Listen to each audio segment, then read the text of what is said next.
Ayan, what's up dribblers at mga shooters, kamusta?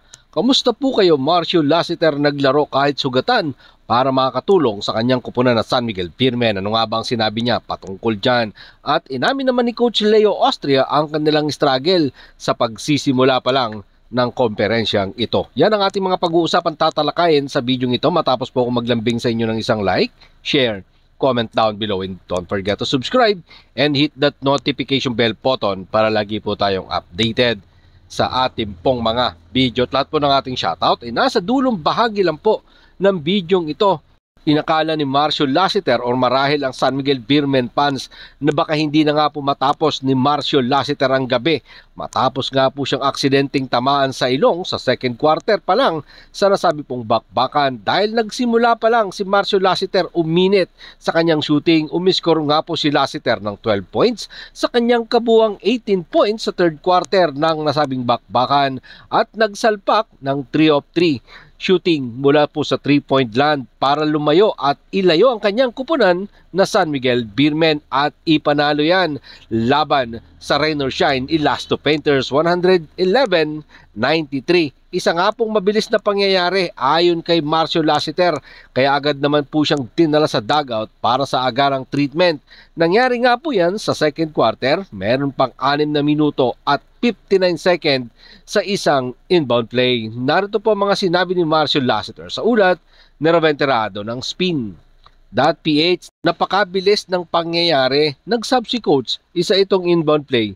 Maaring 2 segundo lang ang nangyari, isang kisap mata lang, kasama ito sa laro, hindi naman sinasadya. Pero natutuwa lang ako, nakabalik ako sa second half. Hindi ako sigurado kung kailangan akong isugod sa hospital o ano. Yan nga po mga sinabi ni Super Marcio Lassiter.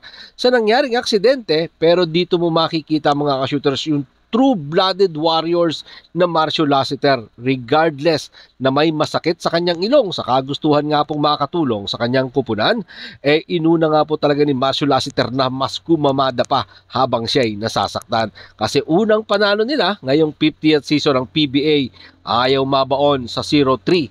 Ito nga pong San Miguel Beermen na sila ang kampyon or nagdi-defense ang kampyon ngayong nga pong komperensya. Magandang pabaon ito sa kanilang magiging bakbakan sa kanilang sister team na Barangay Ginebra San Miguel.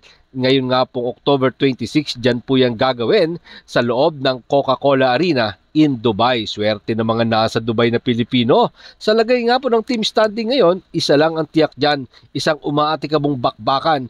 Kasi parehas nangangailangan ng panalo ang Gene Kings. Sa pagkatalo nga po nila sa Meralco Bolts, ang San Miguel Beermen naman ay galing sa mabigat na laban kontra sa Rain or Shine Elasto Painters. At ang tanong, sino nga ba mag-uuwi ng masaya at may tagumpay ng ngiti pabalik ng Pilipinas? Abangan po natin yan, isang magandang bakbakan dyan sa Dubai. Laban ng San Miguel Beermen at ng Barangay Ginebra San Miguel. Ito, pag-usapan naman po natin yung inamin ni San Miguel Beermen head coach, Coach Leo Austria, matapos nga po ang kanilang malamyang panimula sa komperensyang ito. Matapos magkasunod na talo, sinabi ni Coach Leo Austria na kailangan talaga nilang maglaro ng maayos dahil yan naman daw talaga ang gusto nilang gawin sa simula pa lang ng komperensyang ito. Dahil sila nga daw ang defending champion ngayong All Filipino Cup. Narito po mga sinabi ni Coach Leo Austria sa ulat ni Jerry Ramos sa Spin.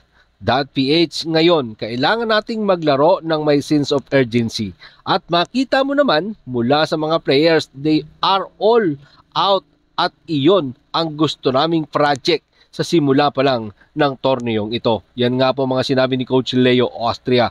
At sinabi nga din po ni Coach Leo Austria na parang bitin pa sa pahinga ang kanyang mga manlalaro. Matapos nga po silang magkampiyon sa nakaraang 49 season. So parang sinasabi ni Coach Leo Austria na kailangan pang mag-relax ng kanyang mga manlalaro ng San Miguel Beermen. Narito pong muli si Coach Leo Austria. Sa ulat pa din po yan ni Jerry Ramos sa Spin. .ph, pagkatapos ng championship, kailangan ko silang bigyan ng oras para makapagpahinga at mag-relax. And we paid the price for that.